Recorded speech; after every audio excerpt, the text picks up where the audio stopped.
Hello students, welcome to greenfield study চ্যানেলের পক্ষ থেকে আপনাদেরকে জানাই আন্তরিক শুভেচ্ছা ভালোবাসা। তো আজকে আমি তোমাদের সাথে শেয়ার করব পশ্চিমবঙ্গ মধ্যশিক্ষা পর্ষদের দশম শ্রেণীর রায় ও মার্টিন প্রশ্নবিচিত্রা সলভ 2026। তো আজকে আমি যে পেজটি আলোচনা করব, বাংলা প্রথম পর্যায় ক্রমিক মূল্যায়নে 13 দাগের কান্দি রাজা এমসি গার্লস হাই স্কুল। তো পেজ নাম্বার হলো 11।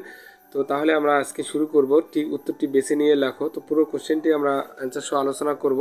তো যারা চ্যানেলটিতে নতুন থাকবে অবশ্যই চ্যানেলটিকে সাবস্ক্রাইব করবে এবং বন্ধুদের মধ্যে শেয়ার করবে।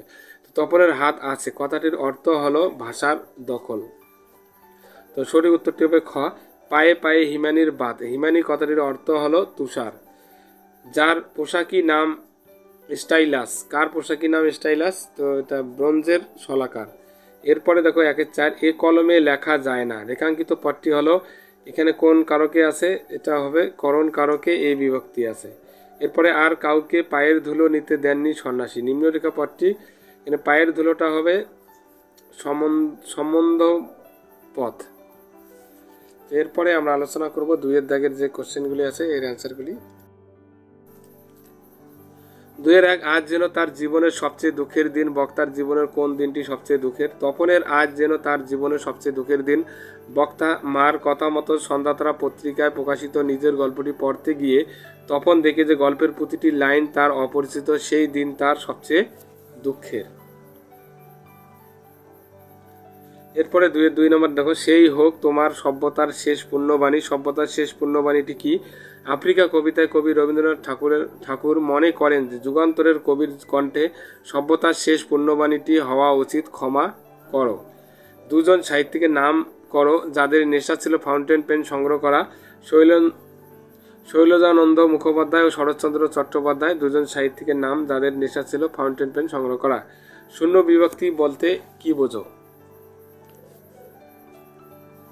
যে সকল বিভক্তি শব্দের পরে বসে তাদের নাম পদে পরিণত করে এবং অপ্রকাশিত থাকে তাদের বলে শূন্য বিভক্তি।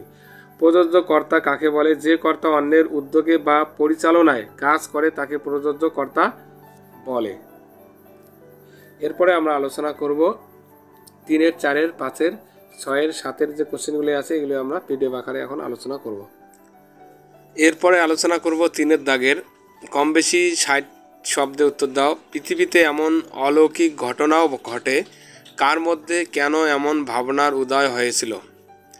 আশাপূর্ণা দেবীর লেখা জ্ঞানচক্ষু গল্পে তপন তার লেখক মেশোকে দেখে অনুপ্রাণিত হয়ে একটি গল্প লিখেছিল।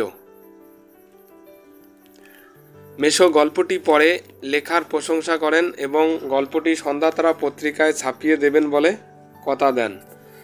তপনের লেখা গল্প একটি পত্রিকায় ছেপে বের হবে এরকম চমকপ্রদ ঘটনাটি তপনের কাছে অলৌকিক বলে মনে হয়েছিল। তপন একজন অল্পবয়স্ক কিশোর। লেখকরা যে সাধারণ পৃথিবীর মানুষ তা সে বিশ্বাস করত না। তার লেখক মেশোকে সচক্ষে দেখে তপনের ভ্রান্ত ধারণাটা যায়। তারপর সে নিজেও গল্প লেখার উৎসাহ পায়। 3 তলার সিঁড়ি ঘরে বসে সে একটি আস্ত গল্প লিখে ফেলে। গল্পটি পরে তপনের মেশো লেখার প্রশংসা করেন এবং নিজের থেকে গল্পটা নিয়ে যান। অবশেষে সন্ধ্যাতারা পত্রিকায় গল্প ছেপে বের হয়। এই ঘটনাটি তপনের কাছে অলৌকিক বলে মনে হয়। আমাদের ইতিহাস নেই, কে কেন একথা বলেছেন? আলোচ্য অংশটি কবি শঙ্কর ঘোষ রচিত আয় আয় আরোহ বেদে বেদে থাকি কবিতা থেকে নেওয়া হয়েছে। কবি বলেছেন, সাধারণ মানুষের কোনো ইতিহাস নেই। সেই সাধারণ মানুষেরা যারা সর্বদা সাম্রাজ্যবাদী শক্তির দ্বারা শোষিত হয়, যাদের কৃষ্টি সংস্কৃতি নষ্ট হয়, ইতিহাসের পাতায় তাদের কথা লেখা হয় না। ইতিহাস তৈরি হয় রাষ্ট্রনায়কদের নিয়ে। সাধারণ মানুষ সেখানে বঞ্চিত হয়। তাদের অত্যাচারে সাধারণ মানুষেরা নিজেদের অস্তিত্ব ভুলে চাপিয়ে দেওয়া ইতিহাস মেনে নিতে বাধ্য হয়। তাই তাদের কোনো ইতিহাস থাকে না। এরপরে 4-এর দাগে দেখো, কম বেশি 150 শব্দে উত্তর দাও। কিন্তু নতুন মেশোকে দেখে জ্ঞানচক্ষু খুলে গেল তপনের। কিভাবে তপনের প্রথম জ্ঞানচক্ষু খুলেছিল? তার সত্যিকারের জ্ঞানচক্ষু খুলেছিল কিভাবে? কিন্তু নতুন মেশোকে দেখে জ্ঞানচক্ষু খুলে গেল তপনের, এই উক্তিটি প্রথম আলো গল্পে ব্যবহৃত হয়েছে। তপনের প্রথম জ্ঞানচক্ষু খুলেছিল যখন সে বুঝতে পারে যে লেখকরা সাধারণ মানুষ এবং তার মতো তারাও মানুষ, তাদেরও কোনো বিশেষ ক্ষমতা নেই। আর সত্যিকারের জ্ঞানচক্ষু খুলেছিল যখন সে বুঝতে পারে যে তার লেখার কোনো মূল্য নেই। প্রথম জ্ঞানচক্ষু, তখন নতুন মেশোকে দেখে বুঝতে পারে যে লেখকরা সাধারণ মানুষ, তাদের কোনো অলৌকিক ক্ষমতা নেই। মেশোকে দেখে তপন বুঝতে পারে যে সেও একজন মানুষ, তাই সেও লেখক হতে পারে। তপন বুঝতে পারে যে তার লেখার কোনো মূল্য নেই, তাই সে হতাশ হয়ে যায়। এরপরে দেখো সত্যিকারের জ্ঞানচক্ষু, তপন বুঝতে পারে যে তার লেখার কোনো মূল্য নেই, তাই সে হতাশ হয়ে যায়। এরপরে 4-এর 2 নম্বর কোশ্চেনটি আলোচনা করব। হায়, ছায়া বৃথা বলার কারণ কি, তার সম্পর্কে কবি কি বলেছেন সংক্ষেপে লেখো। এটি মাধ্যমিকে 2017-তে এসেছিল। ছায়াবৃথা বলার কারণ, নিবিড় অরণ্য ঘেরা পরিবেশে আফ্রিকার অবস্থান, যেখানে সূর্যের আলো পৌঁছাতে পারে না, তাই আফ্রিকাকে ছায়াবৃথা বলা হয়েছে।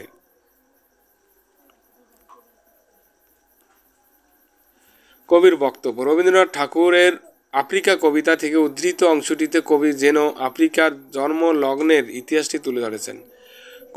ঘন অরণ্য ঘেরা ভূখণ্ডে আফ্রিকার জন্ম, তাই কবি বলেছেন বনস্পতির নিবিড় পাহারা কথাটি অরণ্য এত ঘন যে সূর্যের আলো সেখানে প্রবেশ করতে পারে না, তাই কৃপণ আলোর অন্তস্তপুর কথাটি ব্যবহার করা হয়েছে।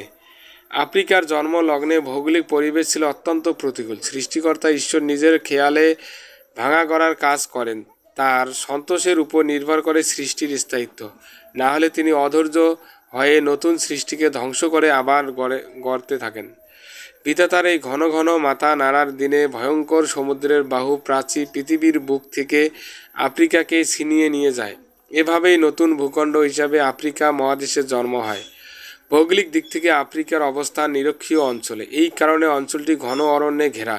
সূর্যের আলো এখানে পৌঁছতে পারে না। প্রকৃতি যেন বাধার প্রাচীর গড়ে তুলে আফ্রিকাকে পাহারা দিয়ে রেখেছে। এই প্রসঙ্গেই কবি আলোচ্য উদ্ধৃতিটি করেছেন। এরপরে দেখো 5-এর কম বেশি 150 শব্দের যে কোনো একটি প্রশ্ন উত্তর দাও। আচার্য সবেই আজ অবলুপ্তির পথে, সবেই এর পরিচয় দাও। উল্লেখিত বিষয়টি কিভাবে আজ অবলুপ্তির পথে আলোচনা করো। এই বাক্যে সবেই শব্দটি সর্বনাম হিসেবে ব্যবহৃত হয়েছে। এটি এমন সমস্ত কিছু বোঝাচ্ছে যা একসময় ছিল কিন্তু এখানে বিলুপ্তির পথে। এখানে সবেই বলতে অতীতের ঐতিহ্য, সংস্কৃতি, মূল্যবোধ, রীতিনীতি, সম্পর্ক, আচার, অনুষ্ঠান ইত্যাদিকে বোঝানো হয়েছে। কিভাবে উল্লেখিত বিষয়টি আজ অবলুপ্তির পথে। মানুষের জীবনধারা বদলে যাচ্ছে। আধুনিকতার জোয়ারে গ্রাম বাংলার সেই চিরচেনা রূপ মুছে যাচ্ছে। হারিয়ে যাচ্ছে মাটির ঘরের কুড়ে উঠোনোর আলপনা, চাঁদের আলোয় গল্পের আসর। একসময় সকালবেলায় শিশুরা কালি কলম আর খাতা নিয়ে পাঠশালায় যেত। গুরুগৃহে বসে শেখার আনন্দ ছিল। কিন্তু আজ কলমের বদলে স্মার্টফোন, মুখস্থ বিদ্যার চাপে সৃজনশীলতা হারিয়ে যাচ্ছে। চিঠির স্থলে মুঠোফোনের বার্তা, ডাকপিয়নের হাক আজ স্মৃতিমাত্র। পশ্চিমা সংস্কৃতির ঢেউয়ে বিলীন হচ্ছে লোক সঙ্গীত, যাত্রাপালা, পুঁথিপাঠের মতো ঐতিহ্যবাহী শিল্প। পাড়ার মোড়ে বৈঠকি আড্ডার বদলে এখন সবাই মগ্ন ভার্চুয়াল জগতে। যৌথ পরিবারের আত্মিক বন্ধন ভেঙে তৈরি হচ্ছে একক পরিবারের একাত্মিত্ব। তাই সবেই আজ অবলুপ্তির পথে। হারিয়ে যাচ্ছে অতীতের সোনালি দিন, মাটির ঘ্রাণ, সম্পর্কের মাধুর্য, সময়ের স্রোতে হারিয়ে যাওয়া মূল্যবান রত্নের মতো, যা হয়তো আর ফিরে আসবে না। এরপরে কম বেশি 150 শব্দের যে কোনো একটি প্রশ্ন উত্তর দাও। শরীরের নাম মহাশয়, যা স্বভাবে তাই সয়। ক্ষিতিশ সিংয়ের এই উক্তিটিতে তার কিরূপ মানসিকতা ফুটে উঠেছে। কথা মুখ মতি নন্দী রচিত কোনি উপন্যাসের 2য় পরিচ্ছেদে ক্ষিতিশ সিং এই প্রবাদ বাক্যটি উল্লেখ করেছেন। সংযমী ও নিয়ন্ত্রক। এই বাক্যের মাধ্যমে মধ্যবয়সী মানুষটির শরীর ও মন সম্পর্কে অপূর্ব সংযম ও নিয়ন্ত্রণের ছবি স্পষ্ট হয়ে ওঠে।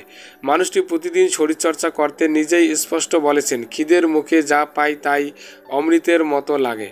শরীর সম্পর্কে অত্যন্ত সচেতন মানুষটি বাড়িতেও তার এই আদর্শ মেনে চলতেন। তার সংসারে খাওয়ার আয়োজন ছিল সামান্যই। সিদ্ধ খাবারে আগ্রহী। ক্ষিতিশ মনে করতেন বাঙালিয়ানা রান্নায় স্বাস্থ্য ভালো থাকবে না, তাই প্রায় সব কিছুই কুকারে সিদ্ধ করে তিনি খেতেন। তার মতে খাদ্যপ্রাণ যথাসম্ভব অটুট থাকে সিদ্ধ খাবার খেলে।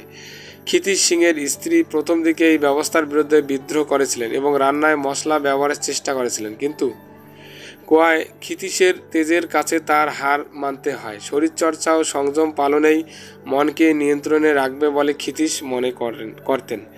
বিশেষ গুণের প্রতি পক্ষপাতিত্ব, এক কথায় ক্ষিতীশ সিংয়ের সাঁতার ও সাঁতারুদের প্রতি দায়িত্ব, কর্তব্যবোধ এবং কঠোর পরিশ্রম ও কৃচ্ছা সাধনের প্রতি তার পক্ষপাত আলোচ্য উক্তিটিতে ফুটে উঠেছে। এরপরে চলিত গদ্যে অনুবাদ করো। One day a fox was going beside the vineyard. একদিন একটা শিয়াল আঙ্গুর ক্ষেতের পাশ দিয়ে যাচ্ছিল। He saw the ripe grapes hanging from a vine.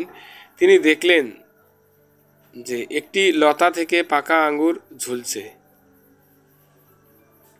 He jumped but did not reach it. সে ঝাঁপ দিল কিন্তু পৌঁছলো না, আর কি ধরতে পারলো না। তো because they were beyond his reach, কারণ সেগুলো তার নাগালের বাইরে ছিল। তো বন্ধুরা, তাহলে আজকে আমরা এই পর্যন্ত আলোচনা করলাম। তো যারা চ্যানেলটিতে নতুন আছো অবশ্যই চ্যানেলটিকে সাবস্ক্রাইব করো এবং বন্ধুদের মধ্যে শেয়ার করো। আজ তাহলে এই পর্যন্ত, সবাই ভালো থাকবে। এইরকম আরো ইন্টারেস্টিং ভিডিও পেতে সাবস্ক্রাইব করে রাখুন আমাদের চ্যানেলটিকে। দেখা হচ্ছে পরের ভিডিওতে।